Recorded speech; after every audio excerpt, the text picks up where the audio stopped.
Hello everyone, this is Juan Iguren, the UK Community Manager, and we're also here accompanied by James Berry, the Community Manager for different games from the free-to-play aspect of Ubisoft. And Hi guys. yeah, and well, right now we're going to take a glimpse of the new Tomsk 9 map, which comes along with the Arctic Pack. Yeah, when is that exactly, by the way, Juan? Can you remind us? Tomorrow, actually, neat. September Neat. 12th. Oh, looking forward to that. Yeah. Will that be implemented during a patch? Will there be much to download?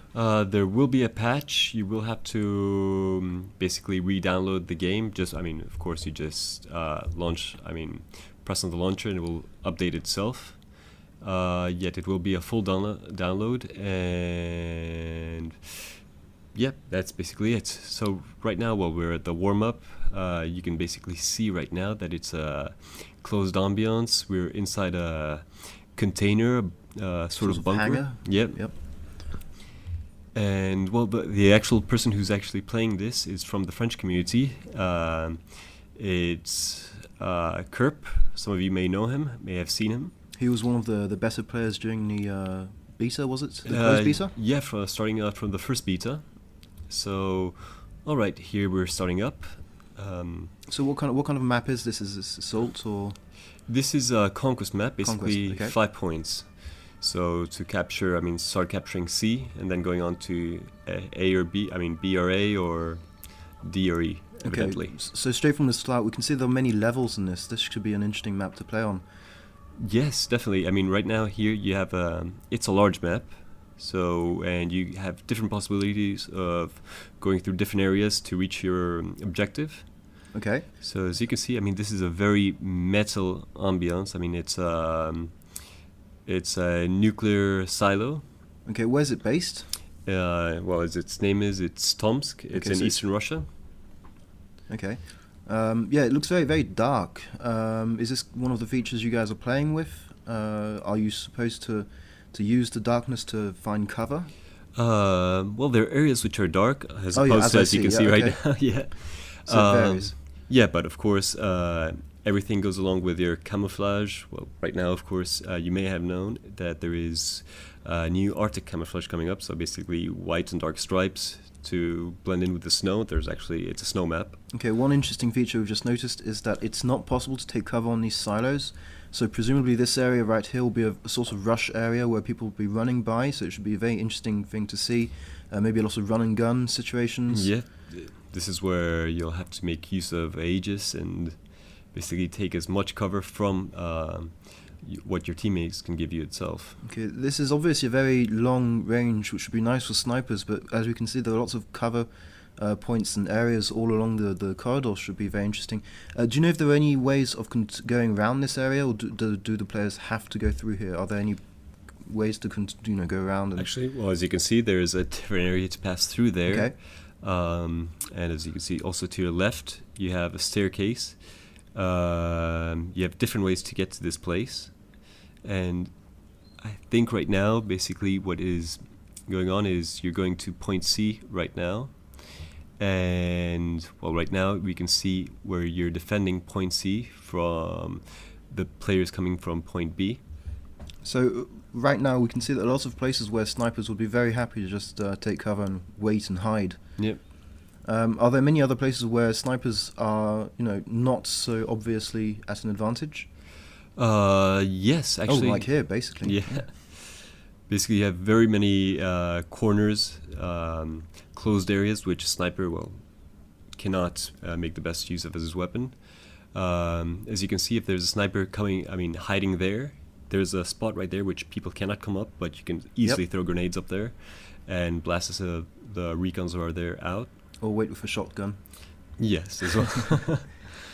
And well, here as you can see, they just jumped onto a ledge, which is right above point C. So we're still advancing forwards towards the enemy spawn point. Yes. Okay. Well, this is a neutral spawn point. It's point C. So basically, this is where the first battle is going to take place. Yep. And as you can see, this would be a very good place for someone to just back up his teammates, shooting down at the opposing enemy. So again, a nice mix of high ground and low ground. It's interesting to note that you have to be on the low ground to actually take the point. You can see basically to the right there's also the Razer logo. Yep, who are our sponsors for this map, is that right? Yep, that is correct. Basically, we're trying to see with them, to make use of their technology, their computing technology, since they're basically, this is a game which is built from the computer, for the computer itself, for the PC. So since Razer is one of the top providers for computer gaming systems, we're actually quite happy to be working with them. Yeah, and I don't know if many of you have been to any of our Ghost Recon Online events, but we do have a wonderful set of equipment lent to us by Razer, and we're very glad to be able to use them because they provide us with excellent quality material. But yeah, to come back to the map, I was just thinking it could be very interesting because obviously this map is going to be a hard map to spawn point to capture.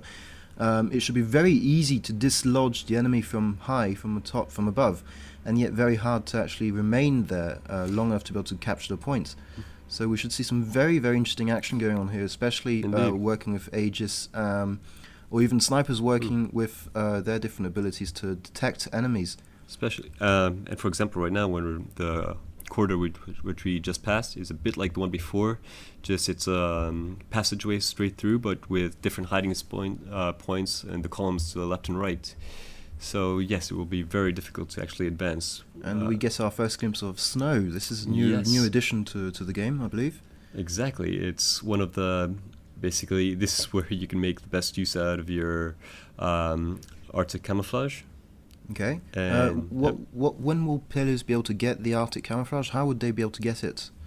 The Arctic camouflage, basically, you can purchase it with your RP or Ghost coins, and it's one of the things which we're still seeing on how we raise the attributes to this, saying, all right, there's the headgear, there's the complete body sets, there's the weapons themselves, which have these skins.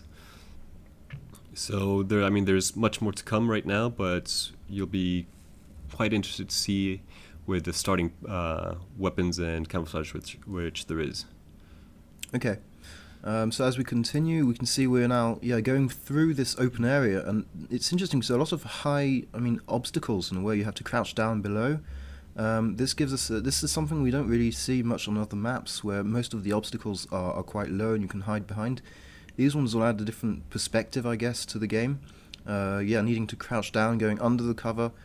Can you actually? I don't suppose you can get under cover behind these higher objects. Like the trucks we just went under. If you can get beneath them, or well, you can't. Squat beside it and get a bonus to. No, you cannot. There's the wheels which you can. Okay. But no, right beneath it, no, you cannot. Basically, you'll just lay down beneath them. And well, of course, right now we see the next point, which is needed to be captured, which is actually much smaller than point C. Yet it's very winding, and as you can see right now, you lots have of small corridors, top areas in order to protect it or to follow through to the last point. As you can see, there's a very wide open space. So there are some nice sniping points there we can see, but obviously they don't look like they can be easily defended unless you have a good team play. I'm guessing people will really have to work as a team here and mix up, snipers with assault classes and support classes to be able to hold these points properly. What do you think, Juan? What class do you play most? I play a Recon mostly. Of course, there are many who are going to say, all right, I'm one of these many Recons who just stays back camping. We all hate you for it, by the way. I suppose so, but I don't camp as much anymore. Good. I'm glad you got away from that addiction. So tell me, what kind of hardships you might be seeing with this? What are the hardest things you'll be looking out for? As a sniper? Yeah. Or, as a Recon itself, playing as a sniper, I'm going to be very much in the defensive course. Of course, this is a game which you can't be on the defensive itself. You have to be attacking. There's basically, actually using cloak, I might get a bit more of an advantage just passing through the different winding ways. In close quarters? Yes. Okay. Because as we can see, there's many open spaces, such as this one. Yep. Yet, in order to advance, you have to pass through very tight spaces where snipers do not function as well. So either if unless your teammate is actually advancing for you, and basically you're just hanging back and moving after them. Yeah, so I guess, as we go along this map, team play will be a key factor in this map, in getting these objectives and getting to the objectives.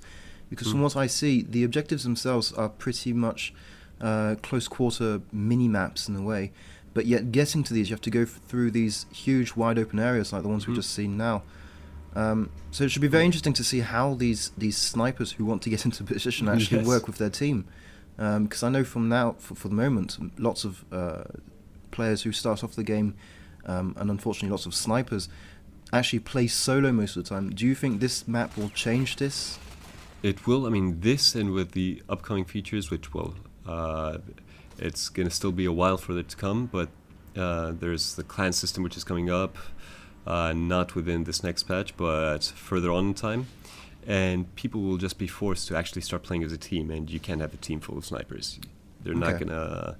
I mean, luck can say otherwise, but people will need to play as a team, have a diverse team with... specific strategies and the Recon specialists and the assaults. I mean, they all have their benefits, and if you're actually making use of all of these team devices, you're going to get further on, you're going to have all the advantage you need.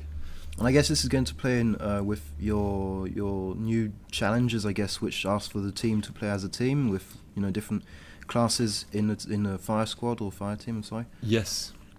Okay. Basically, I mean, what we've seen is that some of the